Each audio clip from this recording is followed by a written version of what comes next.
just got to plan my route around the field a bit differently because we're spreading from the left rather than from the right.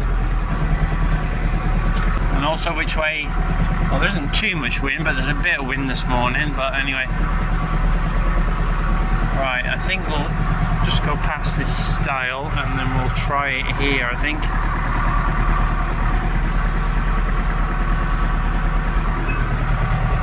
I'm not sure how far it's going to spread out and everything, so a bit optimistic probably coming this way on the fence, but it won't really matter.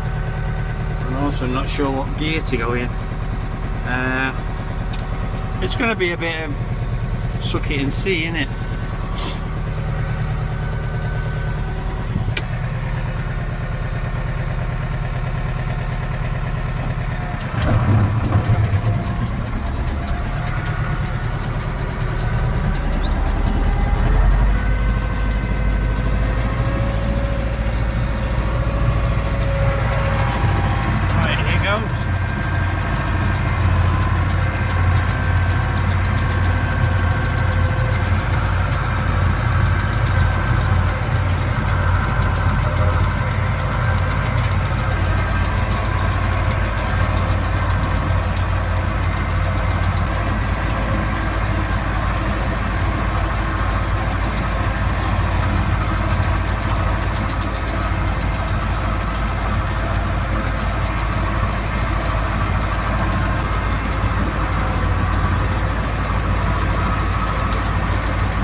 A long way.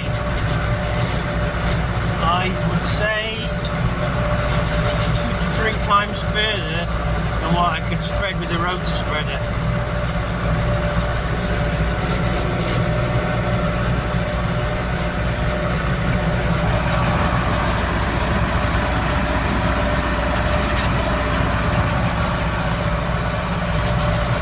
Which is really good. It means you're not running over as much ground. Spread across wet spots and things a lot better, so that's a real positive.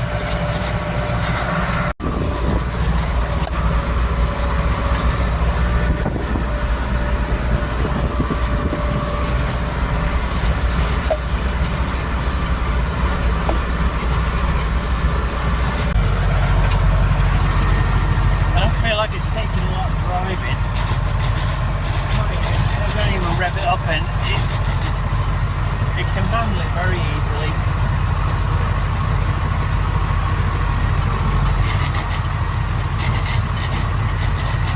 If I don't want it to spread as far, just push the revs off. Not a problem at all. Merely the weight of pulling it. That is the defining factor for the tractor.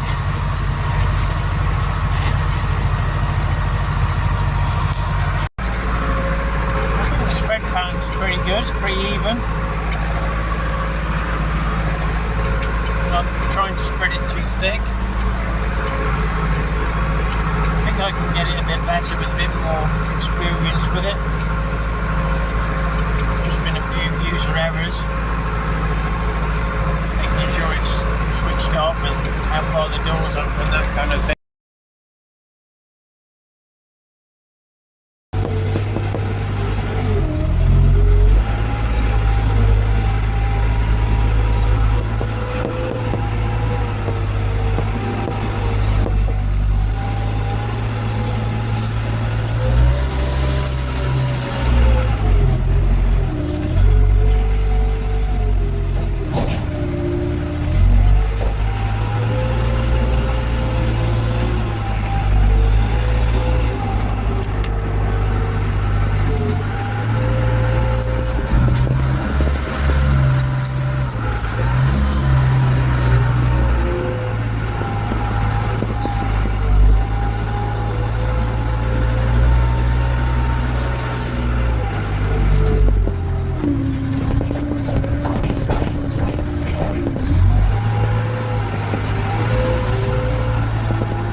So I was a bit concerned whether I could load it underneath the covered midden, but actually it's okay.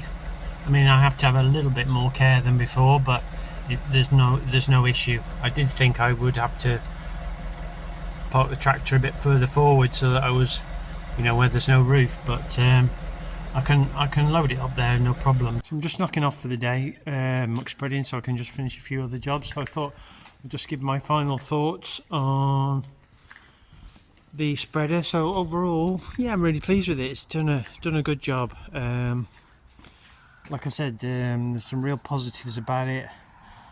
The distance that it can spread, the fact that I can take a little bit more, the speed in which I can empty a load. It's really good. Just a few little issues, which I think is to do with the design really. So it's got quite a big auger in the front, which is augering it up to the front of the machine, but it's just piling up here, and some of it's falling out, and which I know it's not the end of the world, but I don't really like lumps falling over the top. So probably I can improve it with some sort of board or something on the top. I can design something. I don't think that I'm overfilling it by any means. I have seen them, really piled up, and as soon as I can see it above the top, I stop putting it in. So I don't think it's that. It's just pulling it too well to the front. And I say that because I know I had an Econ one 25 years ago, more, and the impeller was a bit further set back, and it augured from the front and from the back, so it didn't have that issue. But I think the design of this is actually made so that it brings the manure to the front and keeps the weight on the back tyres of the tractor for traction. So it's a design plus, but it also has a downside. But a downside I think that I can solve. The other thing, again, it's a little thing, is the impeller on this one flicks the muck underneath. On the Econ it came over the top, so it would spread it a long way, but it was rather low down, whereas this tends to throw it up in the air. Spread pattern's just as good, and there's no issues with that, but it's just like it's because it's flicking, spinning around. Well, it depends which way you're standing on it, so it's anti-clockwise or clockwise, but because it's spinning around and flicking it up, it's flicking it over itself, which seems a bit strange. But I mean, it's nothing, and it probably wouldn't bother me so much, but it's made a mess of me nice paintwork. Well, I guess that's why it bothers me more. But whether there's anything I could do to alter that, because it just here, maybe could extend it slightly, something here, maybe it wouldn't come up then. I don't know. I mean, it's not a big deal. So and yeah, I also blew a shear bolt, but that was really user error. I say it was user error. I hadn't shut the door before I shut the PTO off. I did shut the door afterwards, and I thought it was fine because it was empty, but obviously there was a bit in the impeller when I started it up, and it blew the shear bolt. And they kindly give me a couple of new shear bolts, which are down here. You can see, you'll be upside down now. Can you see it? I don't know where I'm looking. There we are. But they're very thin. They're on the end of the PTO shaft inside here, but yeah, it's a very small one. It doesn't take much to, because it was nothing that was in it.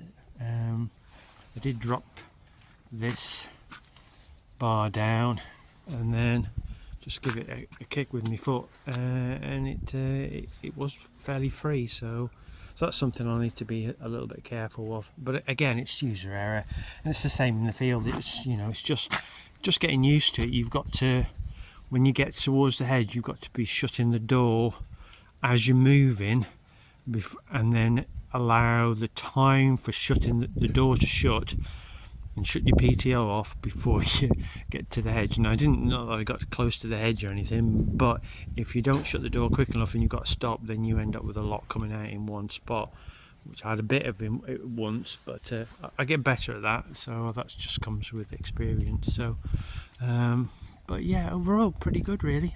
Pretty happy with it. So that's first impressions. I will make another video at some point, a video of it. You know, I'll see if I can ask the good lady to do a bit of video, and I'll set the camera up or something so you can see a bit more of it actually working. And I'll have a look, see what I can do anything in the front, but at the moment I've got to make the most of the drier weather and get some muck out. Anyway, thanks very much for watching.